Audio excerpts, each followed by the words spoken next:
So today we will study the topic motivation. Motivation. Let's first define this term. The term motivation is originated from the Latin word mover, which means to move. The concept of motivation can be understood by examining three terms. First is motive. It is an inner state of some felt need or restlessness or a drive that directs the behavior towards satisfying that need. Satisfying the need. Second is the motivating. Second term is motivating, providing environment and channels to put a person in action for attaining motive is called motivating process. Managers motivating employees is an example. Managers motivating employees is a good example of motivating.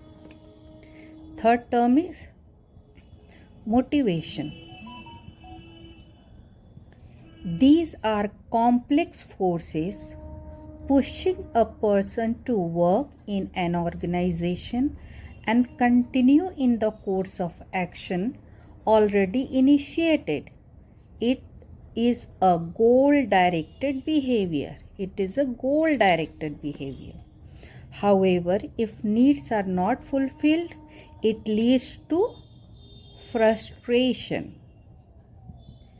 The defense mechanism for tackling this frustration involves aggression towards source or cause of frustration, that is aggression. Second, flight withdrawal.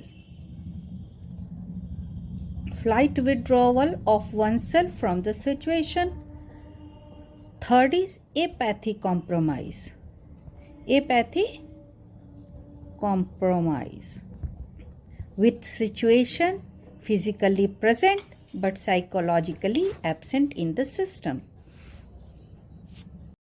Let's see theories of motivation. Theories of motivation. We will discuss different theories of motivation. First, let's discuss Maslow's need hierarchy theory. What does Maslow's need hierarchy theory says? Maslow proposes that needs have a certain priority. As the more basic needs are satisfied, an individual seeks to satisfy a higher order needs. Hierarchy of needs are arranged in the form of a pyramid in ascending order. The first two are lower order and top three are higher orders. Let's see the pyramid. This is the pyramid and we have 5 levels. 1, 2, 3, 4 and 5. 1, 2, 3, 4 and 5. Fifth level is psychological needs.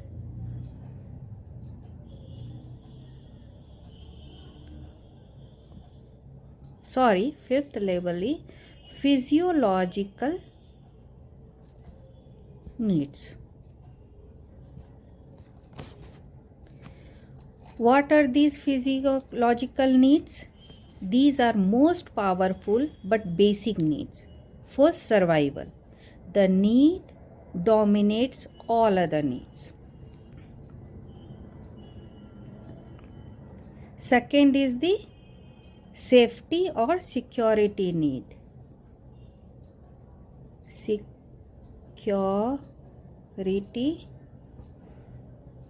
needs. What does the security need say?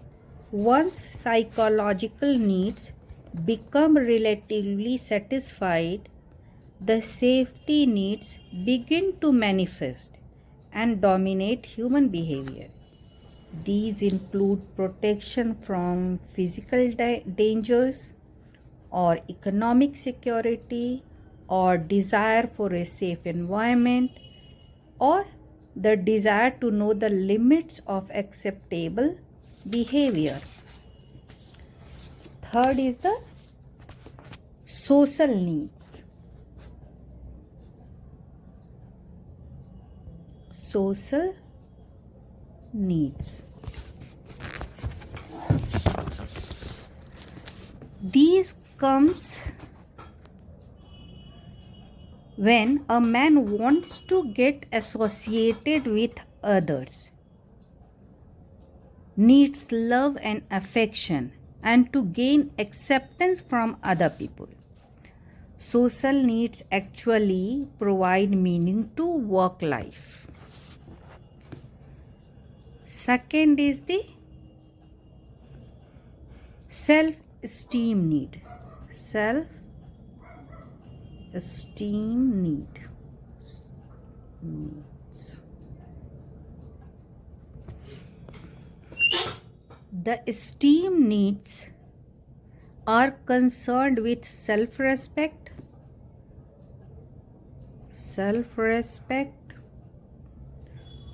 self-confidence, achievement, competence, knowledge, need for status, recognition, appreciation, and respect. Then comes self-actualization needs. Self-actualization needs.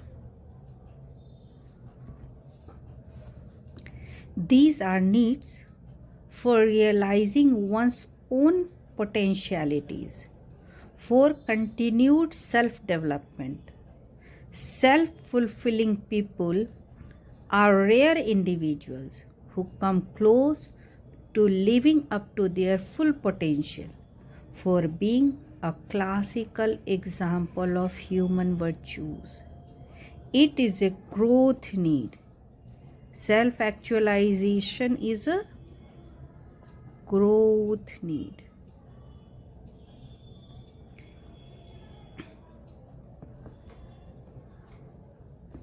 Now, let's see what is the interpretation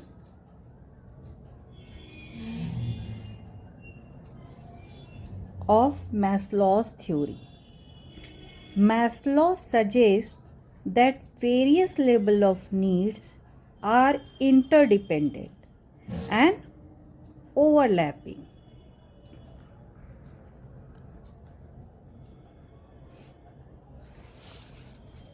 Each higher order need emerging before the lower order need has been completely satisfied. Means higher lower order need emerges when the lower level need is completely satisfied.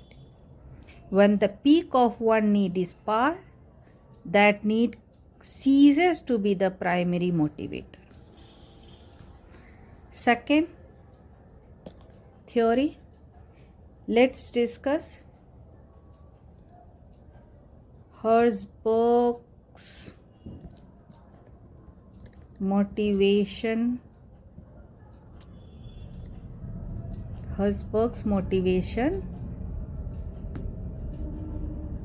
Hygiene theory.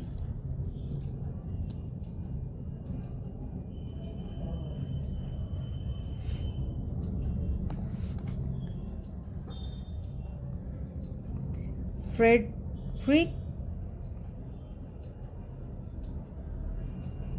Herzberg conducted a research study to know the feeling of 200 engineers and accountants in 9 different companies in Pittsburgh, USA.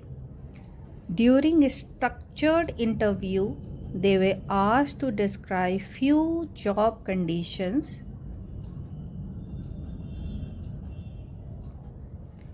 which they felt exceptionally good or bad.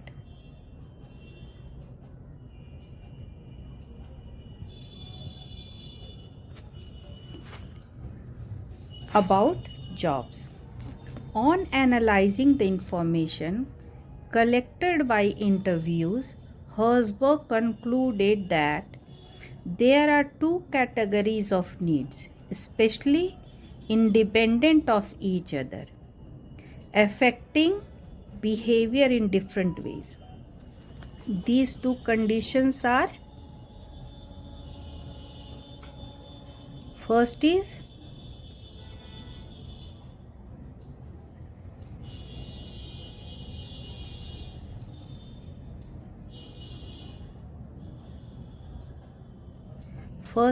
hygiene factors. These are job conditions which operate primarily to dissatisfy employees when the conditions are absent. However, their presence does not motivate them in a strong way. These factors are also termed as maintenance factors, as they are required to maintain minimum level of productivity of employees. Maintenance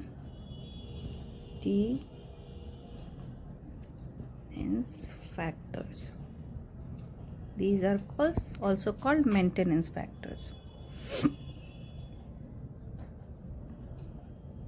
Some of these are company policy and administration, security,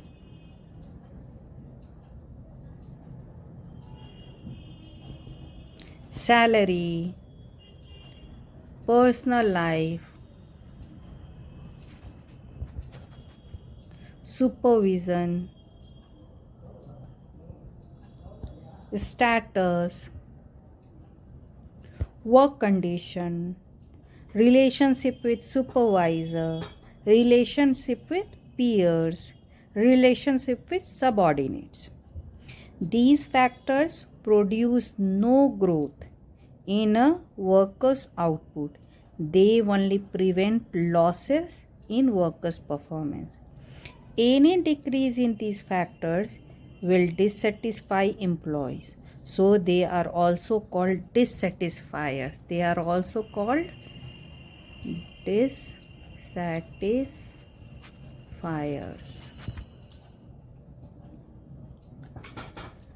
Second factor is motivational factors. These factors have a positive effect on job satisfaction, often resulting in one's total output. Most of these factors are intrinsic to the job. Intrinsic to the job. Some of these are achievements, recognition, growth, advancement, work itself, responsibility,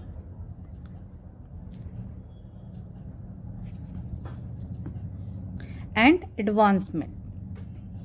Any increase in these factors will act as motivators for satisfying the employees.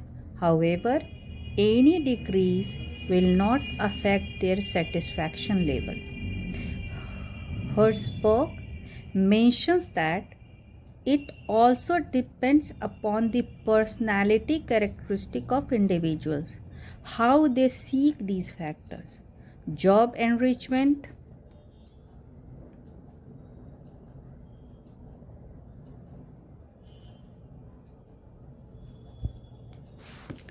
is one of the applications of the Herzberg theory. Job enrichment seeks to bring more motivation to the job by attaching more responsibility and by attaching more power and more work to the position or job. Third, let's see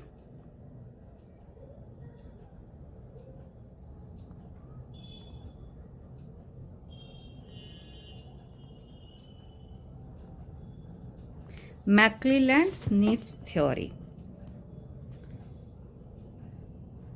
Mcclelland conducted thematic appreciation test.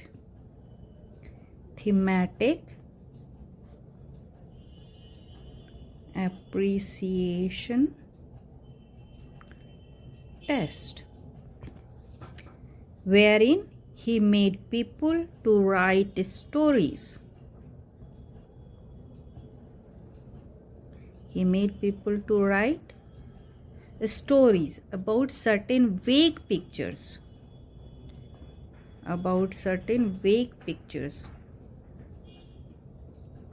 He assessed these stories on the basis of perception of individuals about 3 needs.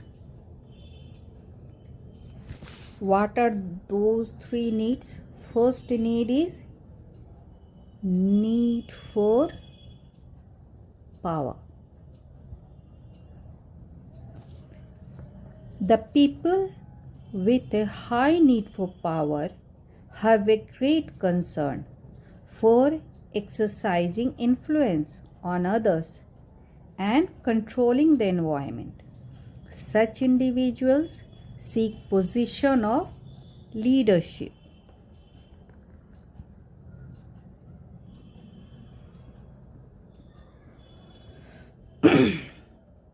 They are hard-headed, outspoken and demanding. Such type of people are hard-headed, outspoken and demanding, and they go for leadership. Second is the need for achievement.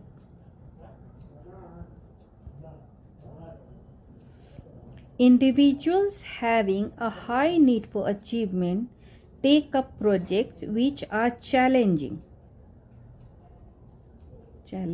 Takes up challenging projects and also rewarding projects, means the projects are rewarding in nature. They also wish to have an immediate feedback on their actions, ready to take moderate risk. They are ready to take moderate risk, preoccupied with the task until it is successfully completed. Works for successfully completed project.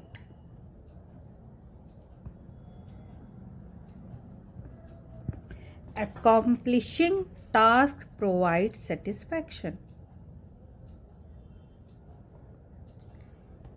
Third is the need for affiliation. These people wish to join organizations where they can form social groups, enjoy a sense of intimacy, and tend to avoid the pain of being rejected. Thus, Mcclelland proposed that managers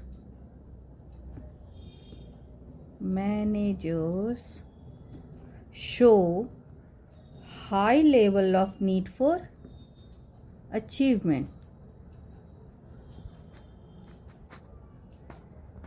and for power.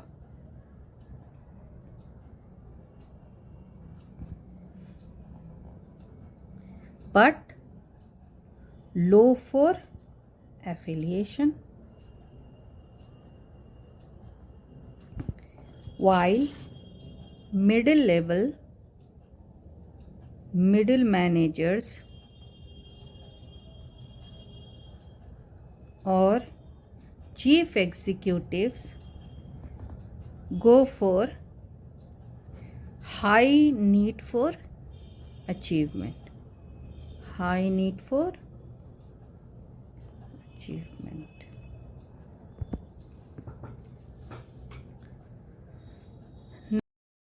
So now let us study our fourth theory, that is Adler's ERG theory.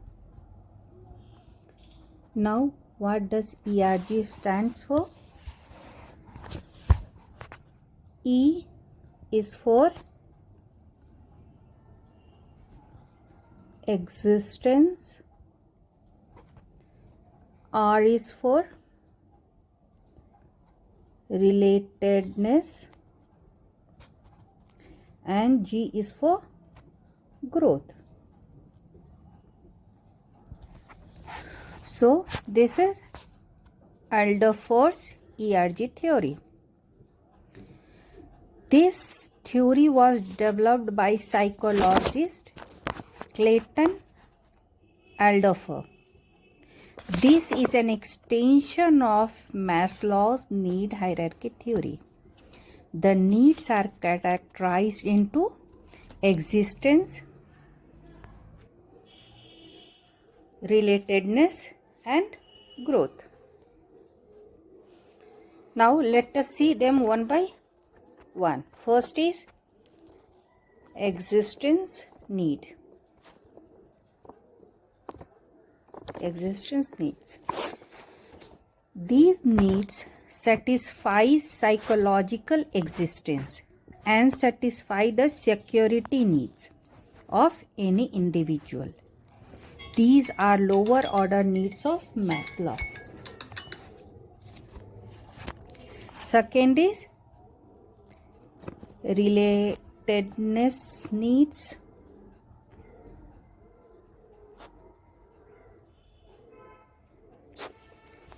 It includes needs that involve relationship with other people whom the individual interacts and cares. It covers social needs of Maslow. Third is our growth needs. Growth needs. So, it involves the individual making creative efforts to achieve full potential in the existing environment. These include self-esteem and self-actualization. Two terms, self-esteem and self-actualization, which were also the needs of Maslow.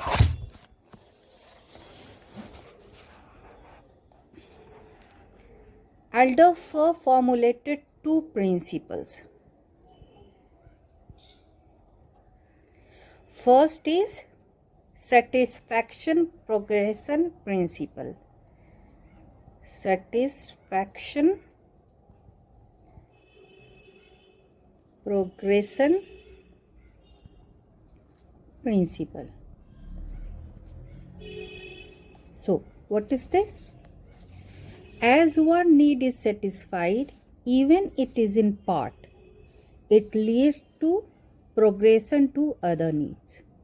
Individuals can also satisfy two needs at a time. Second is frustration regression principle. Frustration regression principle. What does it tell? It tells if individuals are not able to satisfy their growth needs because of their inability or due to unavailability of resources, they get frustrated and will regress to satisfy their lower order needs. So let's come to the next fifth theory of motivation, that is Vroom's expectancy theory. This theory was given by Victor Vroom. The theory aims at reducing pain and maximizing pleasure. This is the only motivational theory based on a cognitive model. That is, it is based on the conscious thoughts about the situation. When people are faced with a number of behavioral options leading to need satisfaction, they will evaluate the potential outcomes of these options and select the one that promises most important outcomes. Let's see the expectancy model given by Vroom. Expectancy model given by Vroom. It says that people are motivated by rewards as a result of the outcome or performance. We can show this in different levels. Suppose efforts are applied. This will lead to performance or outcome. So, when effort is applied, performance or result or outcome we will get. In between these, in this process, we say it to be expectancy of outcome. Expectancy of outcome. Now, when performance is achieved, it is rewarded by reward 1, 2 or 3. Okay, by different rewards. Now what is this called? This, from performance to reward, this process is called valency of reward, or we can say that the performance to reward results in valency of rewards.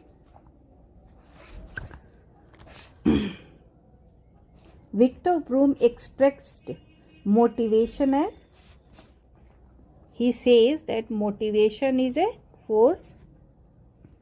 Motivation as a force is equivalent to valency into expectancy into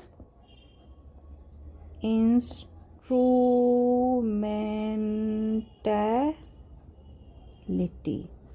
So, motivation as a force is equivalent to valency, expectancy and instrumentality. So, 3 attributes come here: valency, expectancy and instrumentality. Let us see them one by one. What is valency? What is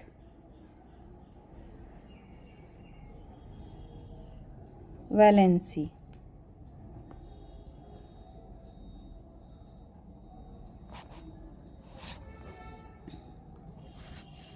The value a person places on the rewards that he expects to receive from his performance is called the valency. It have values which could be positive values, or negative values. Positive value means if rewards encourage behavior. Rewards encourages behavior. Negative values means if rewards or outcomes result in dissatisfaction. And the third output could be 0, which means if reward has no effect on behavior. This was the first attribute. Second attribute is the expectancy. So, what is expectancy? This is the perceived relationship between a given level of efforts and an expected performance.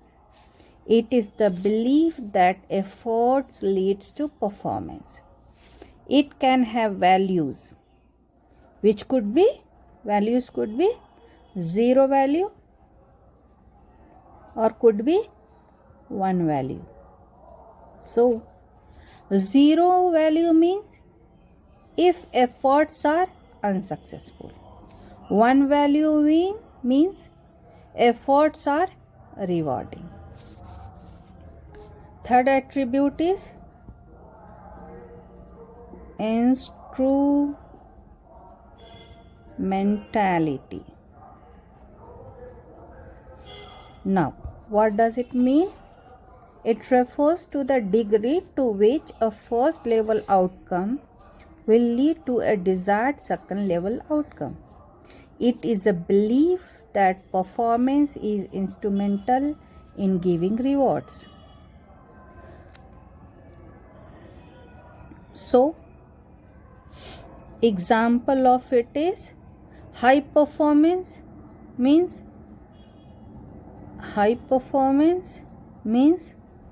first level outcome.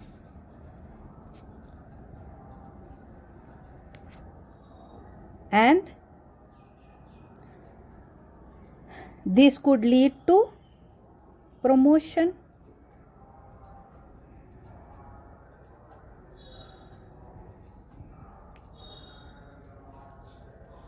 Which is the second level outcome.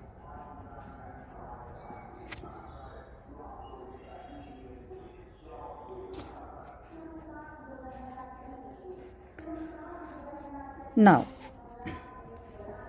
let's see implications of Vroom's theory.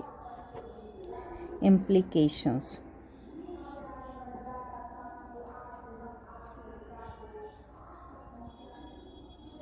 Of Vroom's theory. It emphasizes performance payoffs. It rewards. The rewards should be tied to performance and be equitable. It emphasizes expected behaviors. Next, sixth theory is the goal setting theory.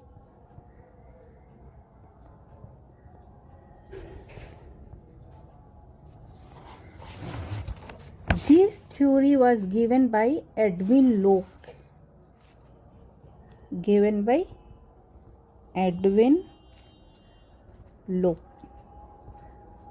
According to this theory, motivation is a result of rational behavior towards attaining goals which are set by manager. These goals should be moderately difficult and very specific. The reward should be linked to the goals.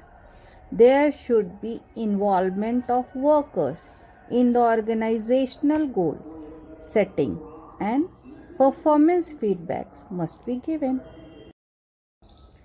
Now let's see the seventh theory towards motivation, that is carrot and stick approach.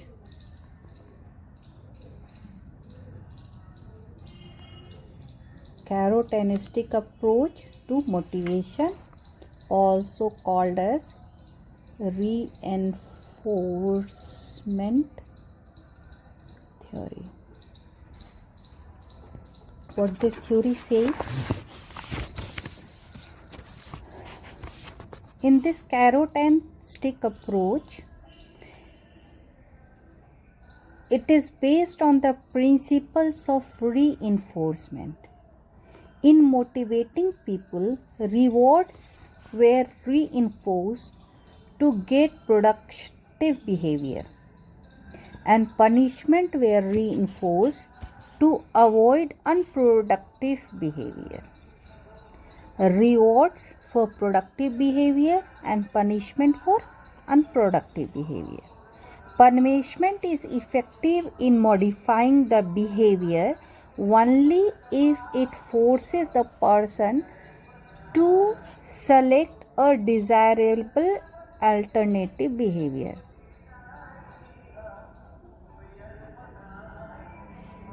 Thus, punishment must be administered with extreme care so that it will not compel for undesirable behavior again. Now, eighth theory is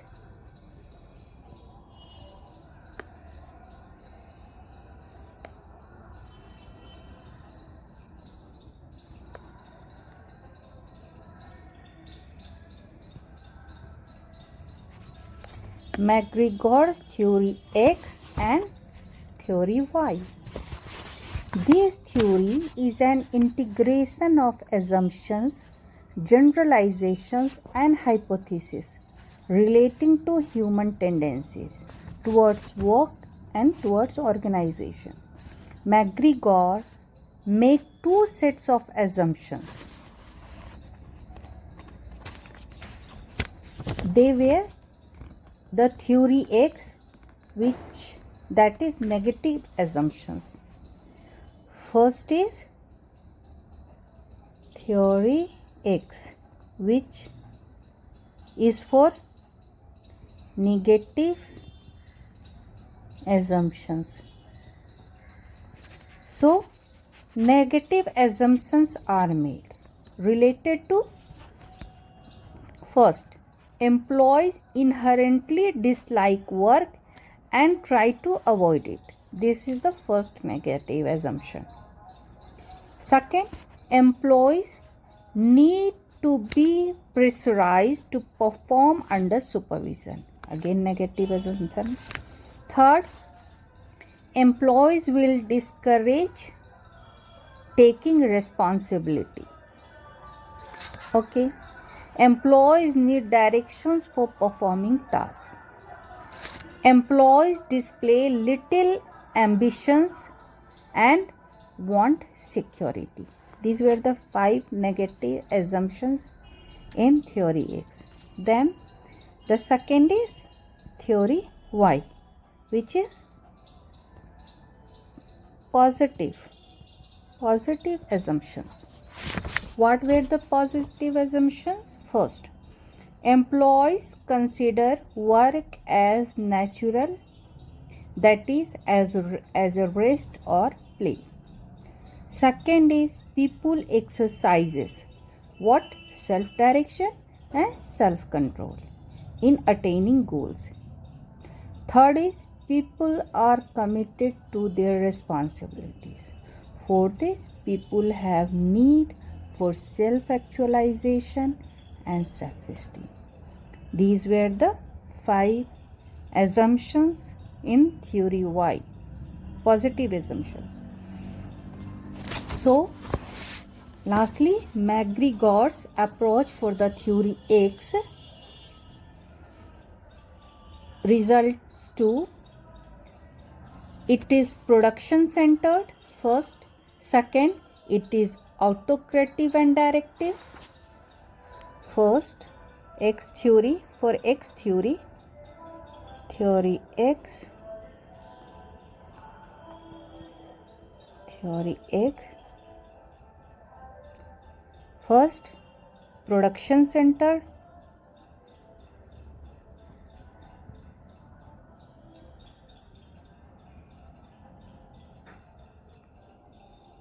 Second, autocrative and directive.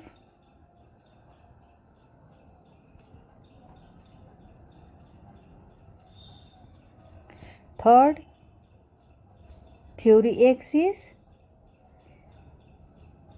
having extreme control.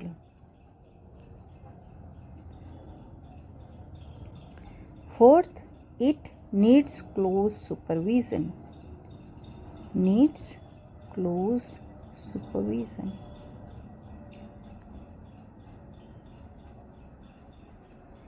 Likewise, theory Y has following results, or you can say following assumptions. First is it is employee centered.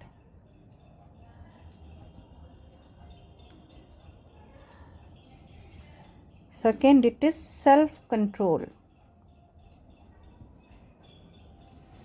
Employees have self control. Third is participative. Means employees are participative in themselves. Fourth is it is performance based on reward. Fifth it is it needs general supervision.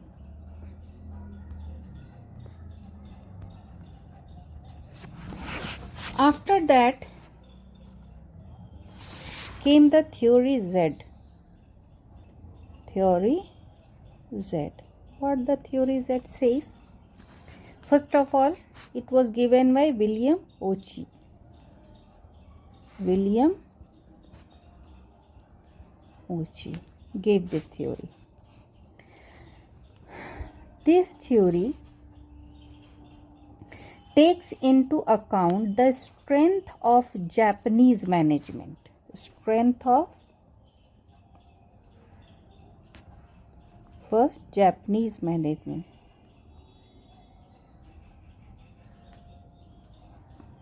And as well as strength of American management.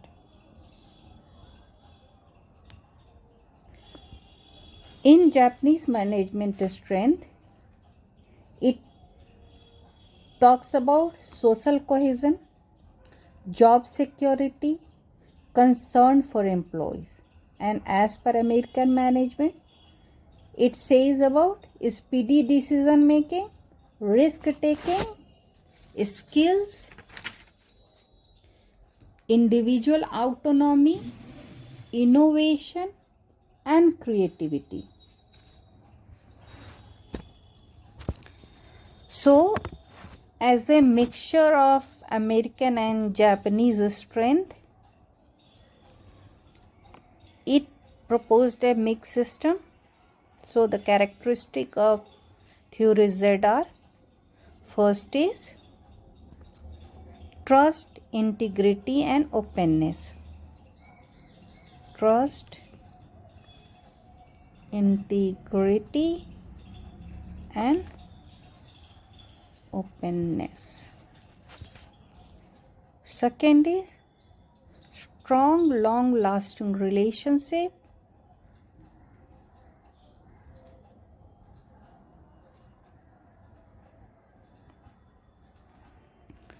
Relationship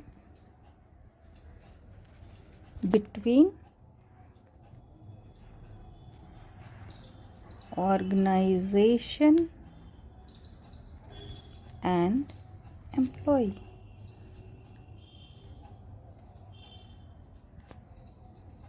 Third is employee participation.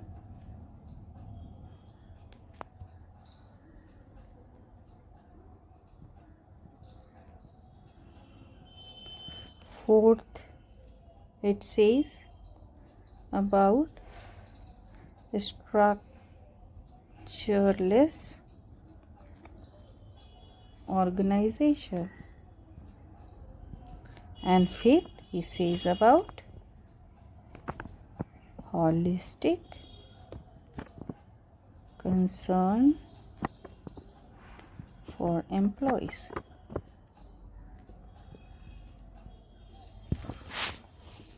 So with this, we have discussed 9 theories. This was our 9th theory. We have discussed 9 theories of motivation, and this topic is over now. In the next video, we will learn about group behavior. Next video will be about group behavior.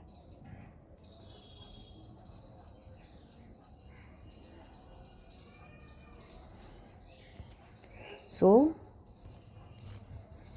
with this, let's end and let's meet in the next video.